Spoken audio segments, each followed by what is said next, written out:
La rentrée académique 2022-2023 a démarré plus de 5 mois déjà sur tout le territoire national du Bénin et pour les apprenants du collège, c'est la fin du premier semestre. Nous sommes allés au CEG1 à Bomé pour nous informer sur les comportements des apprenants durant ces 5 mois de classe écoulés. Nous avons fait une bonne rentrée, les cours se déroulent normalement.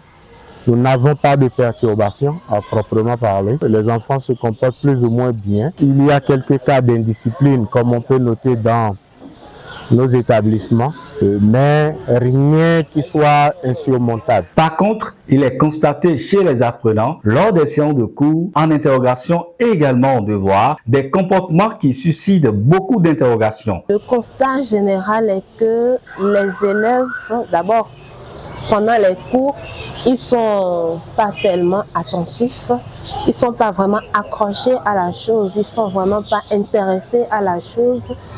Et pendant les interrogations, l'élève qui ne suit pas bien son cours, pour rendre ce soit un peu difficile pour lui lors des interrogations et surtout des devoirs.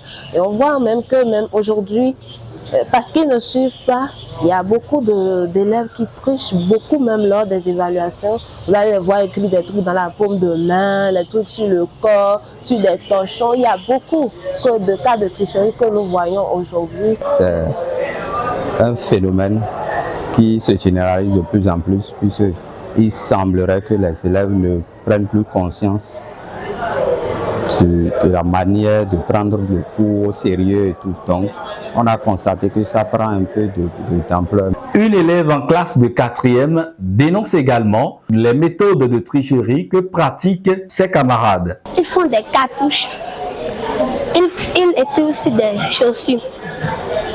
Et ils regardent des cahiers de leçons, ils déchirent et mettent ça dans les poches de cartes. Il est constaté à travers les comportements des apprenants que certains parents ont oublié ou abandonné, voire démissionné de leur rôle d'éducateur. Ils ont besoin de l'accompagnement des parents aussi à la maison. Quel est le suivi qui est fait?